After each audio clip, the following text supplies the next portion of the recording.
My first slide will come up in a moment, I'm sure, yeah. First of all, I want to say it's really wonderful to be in this magnificent city of Madrid. It's a joy. This is also a topic, the geroscience topic, is a conference of enormous importance and urgency in today's world. And then thirdly, to say that already in this conference, we've had presentations that have been quite astonishing for their quality and variety. So I want to particularly thank Anna Maria and Rafa for the opportunity to be here with you. Now,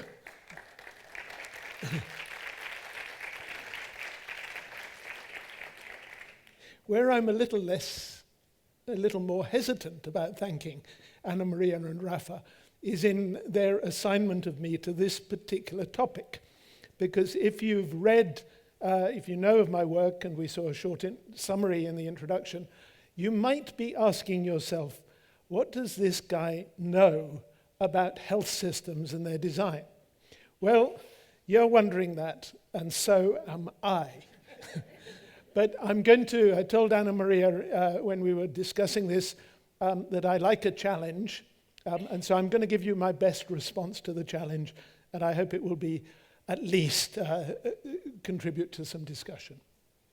So what I've done is to write down a list of things that I think we want to know when we consider the health systems for the future.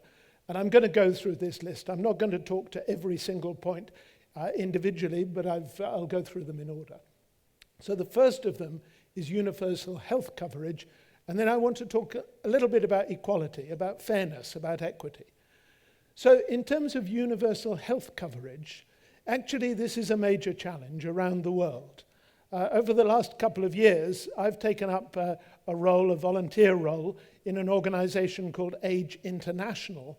And a year ago, I was in the east of Tanzania with a program of work that Age International is funding with money from the UK government aid program on better health for older people.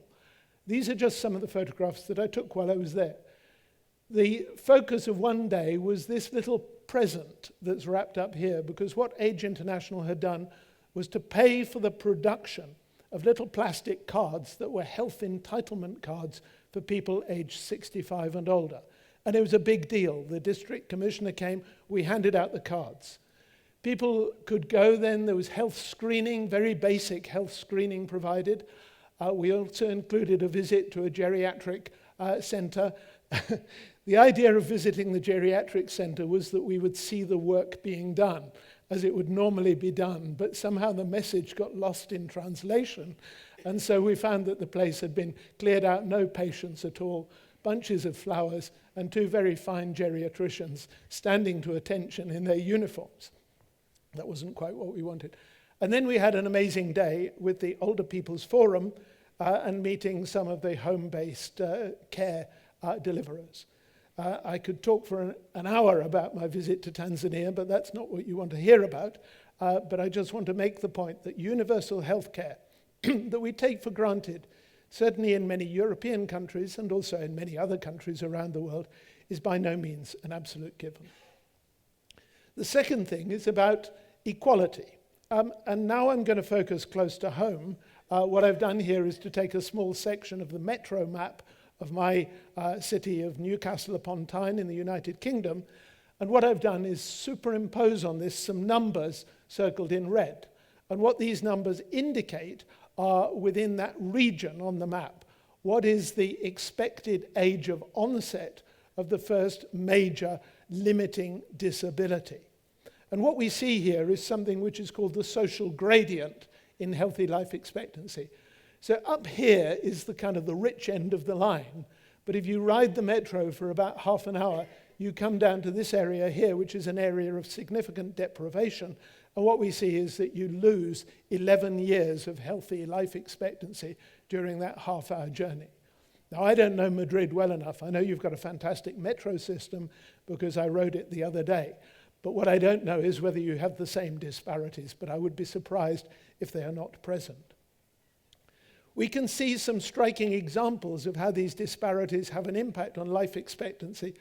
And one of the nice sort of accidents of history is what happened in Germany after the division of the country into East and West, and then reunification at the end of 1989.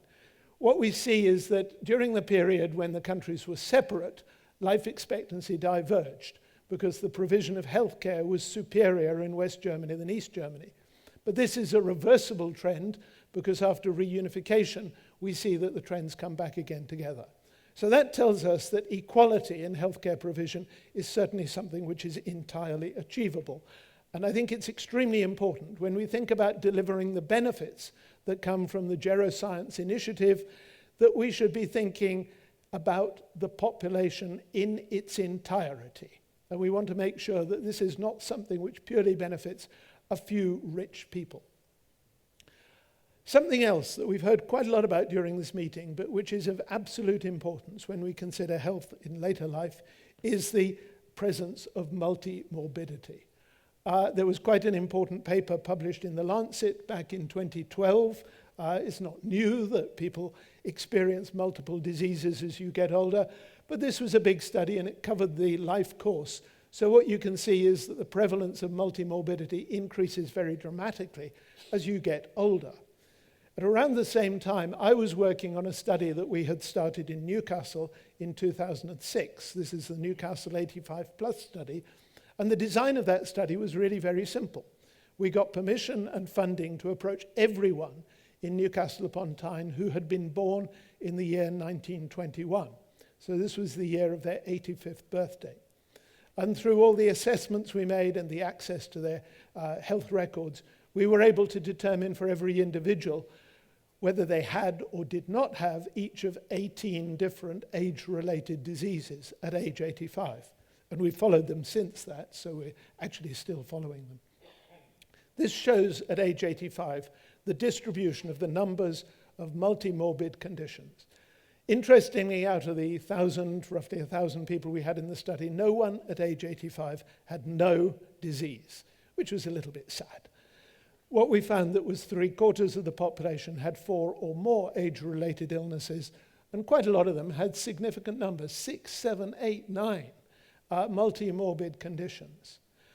Interestingly, I'm not showing the data for this, but we asked people to self-rate their health and their quality of life, and what we found was that in spite of these multi-morbid conditions, 78% of the population at that age self-rated their health and quality of life as being good, very good, or excellent. So the good news is that these conditions are reasonably well managed, at least at this point in their life history. But we talk about multimorbidity, and we talk about age being the biggest risk factor for all of these different diseases, and we've seen slides presenting that in many different forms during the course of this conference. But actually, there's quite a lot of information that I believe is contained within the patterns of multimorbid conditions, and I don't think we are yet doing enough to be able to discern the lessons that come from that. We published one paper 3 years ago with this data on multimorbidity, trying to what we call deconstruct the patterns of complex multimorbidity and see whether we can find that there are clusters. Because not everybody gets the same multimorbid condition. So are there groups of diseases that go together that could be a pointer towards the underlying mechanisms, the biological mechanisms of pathogenesis? And we need within the Geroscience program to be able to do that, to start coupling what the clinician is seeing and diagnosing with what we're understanding about the biology. And I believe that taking this approach further, much further than we've been able to do in this first study, will actually be extremely illuminating. So I'm not going to take the time to go any deeper into multimorbidity. If we have time in the general discussion at the end of the session, we might come back and explore that. Now, in terms of the core Geroscience agenda, I've listed 4 bullet points here that connect with a lot of the material that we've heard in the excellent presentations already in this conference.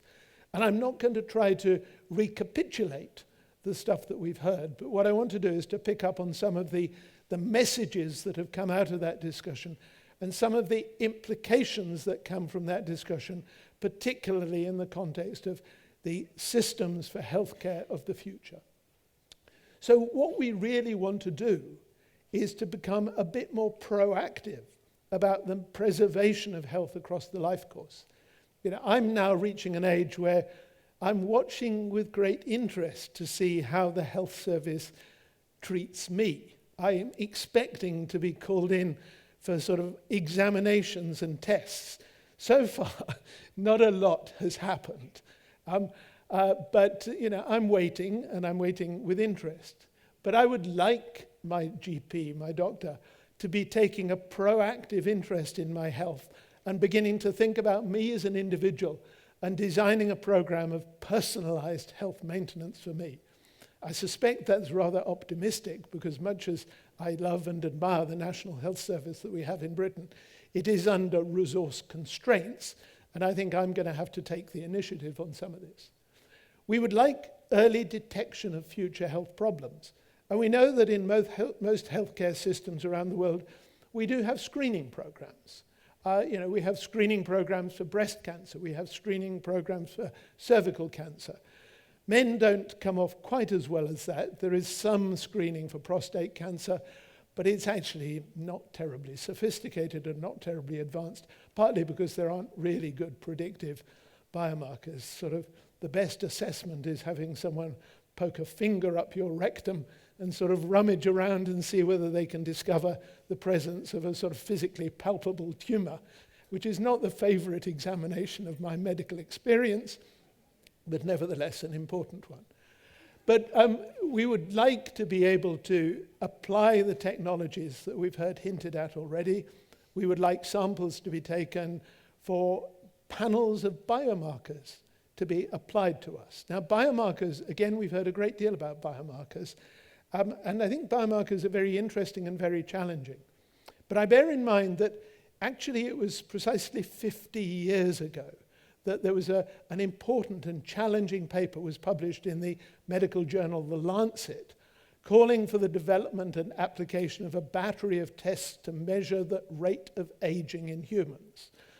I'd love to say we're still there. We've heard about some of the tests. We've heard about Steve Horvath's epigenetic clock. We've heard about many of the others. But they don't work at an individual level terribly well. We've heard this morning, some examples of biomarkers, and they are very good at demonstrating correlations across the life course. The markers sort of on the average tracks with age and can be used to indicate this. But to take those biomarkers, apply them to an individual patient in a clinic and apply them predictively, we have things like the Framingham Heart Health Risk Assessment, which has been pretty well validated.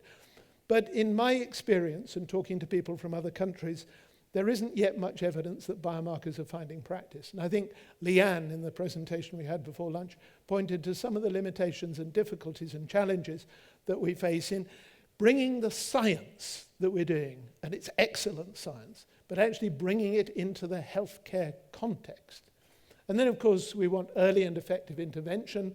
We want to be able to demonstrate that things work, and we want minimum adverse side effects. So we're asking quite a lot. And we heard when Linda Partridge was speaking about some innovative ways of tackling the side effects that might arise when we try to apply some of the science to the question of tackling the health span. This is a different representation of something that we've seen before. What I like to do is to think in terms of diseases presenting the end-stage pathology. So all the different clinical specialties have their own specific end-stage pathology, the plaques and tangles in the brain for dementia, the thinning of bones for osteoporosis, and all the rest of it. And what we're learning now, and this is really the sort of geroscience encapsulated, is that as we go upstream from end-stage pathology to the initiating processes, first of all, we have a greater likely effectiveness of intervention, because if you intervene before the damage gets too bad, the prospects are going to be better, but also that actually what we're working with here are the intrinsic mechanisms of aging.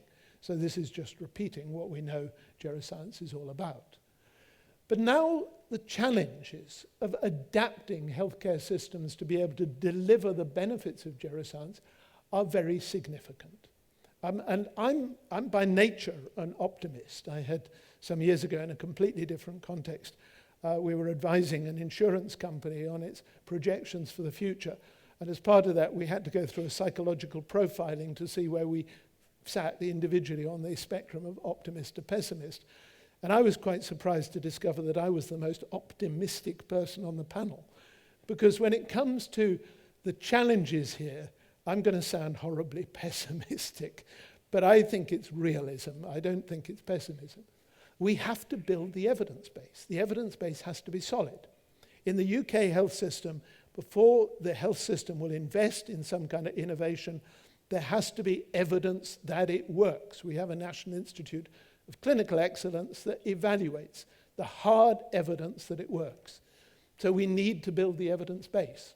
We need to recognize the timescales we're working with. In the case of humans, not the animal models, of course, we're dealing with processes that play out over many years. So demonstrating efficacy is something that is going to take a while. I've spoken about biomarkers. I don't think I'll say anything more about that. We need better biomarkers, and we need to validate the biomarkers in ways that will work for the individual subject better than we've done to date. We need to deal with complexity. Aging is complicated. That's obvious to everyone who has ever looked at the process. There are random effects, so not everything is determined causally, and we need to understand the nature and the magnitude of the random effects. And we need to take account of side effects and trade-offs. And these are so important. If we're thinking about applying drug interventions, for example, at an early stage to combat some aspect of age-related diseases, well, we need to be pretty sure that there are no side effects if we want to give these drugs to healthy people when they have no overt illness. And we only have to look at some of the examples from today's medicine to see that this issue of side effects is by no means trivial. Statins, we would generally accept, are a good thing. And many, many, many people are taking statins. But there is quite a debate and discussion about statins in terms of side effects. And in Denmark, I have a part-time position in Copenhagen, the opposition to statins is really quite forceful on the basis of the side effects. So I think we need to consider this. Then there are human factors. I've worked for the last 26 years in medical schools, and although my research is basic research, I have done some teaching on the medical undergraduate training to teach about the biology of aging. And in doing that, I and others have tried very hard to get the clinical training for the doctors of the future modified to include more time to present the basic knowledge that comes from the biology, so to present the geroscience agenda. And it's incredibly hard. This is a system which has a lot of constraints that act upon it. In the UK, changes to the undergraduate curriculum have to be approved by the General Medical Council, and this is a fairly conservative body of people. So getting changes for the professional education and training is not particularly easy. Adapting organizational structures. Again, medicine is organized on a disease-by-disease basis.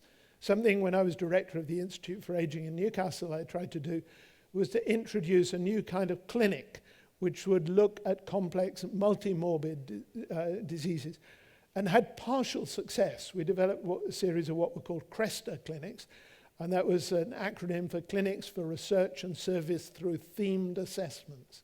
And it was a step forward in bringing clinicians together to view patients in whom they had a common interest, rather than that patient having to go see one clinician on one day and then a month later go and see another clinician, and later perhaps the clinicians getting together and discussing the patient.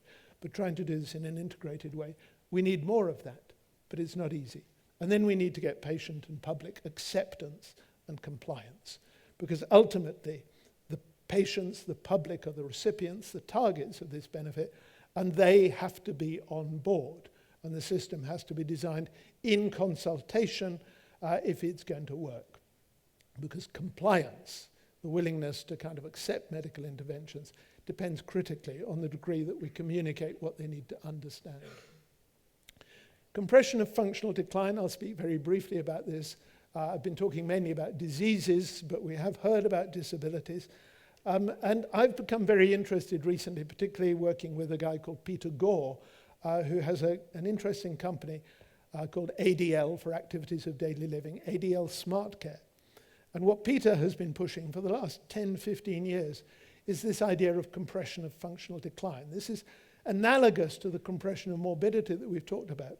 But what Peter has realized in his work is that, and my colleague Carol Jagger, an epidemiologist, When we look at activities of daily living, and these are listed on the left-hand side, these are the kinds of things that appear on these lists, there is a hierarchy of functional decline. It tends to follow a particular pattern. And what Peter has demonstrated in his work with local authorities around the UK is that what you have to do is to intervene as early as possible. But what most healthcare systems do is they wait until it's got really bad and the patient is severely compromised in their functional ability, then they intervene. And frankly, that's terribly expensive and it's largely a waste of time because it's very difficult to reverse. But if you intervene early, it's relatively cheap, you can preserve functional capacity, and so the realization of the costs that are saved is enormous.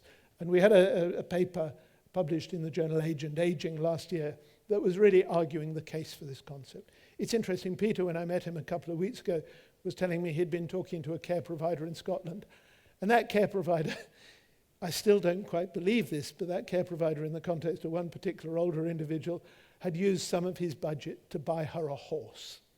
And that's because he recognized she was passionate about horses, that the only way that she would actually commit to the physical activity that was necessary to restore her functionality was to give her a horse and get her to work with the horse and ride the horse.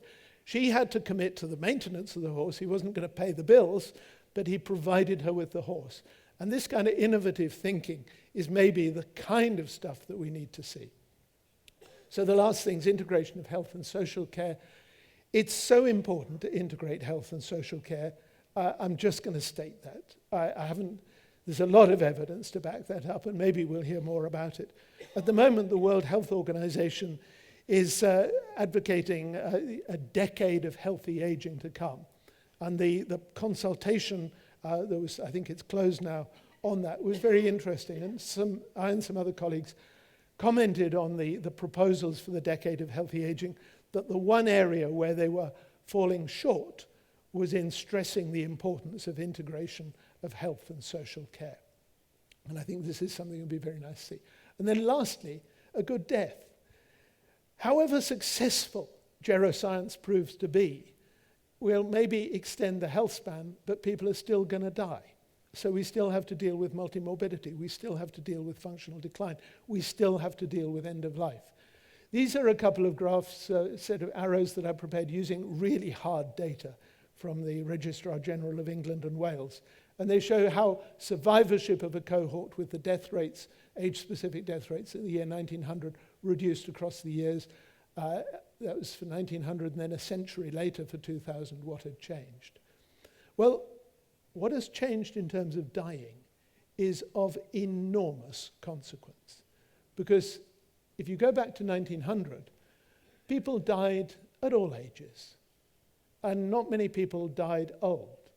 People died usually from a single specific cause in an otherwise healthy body.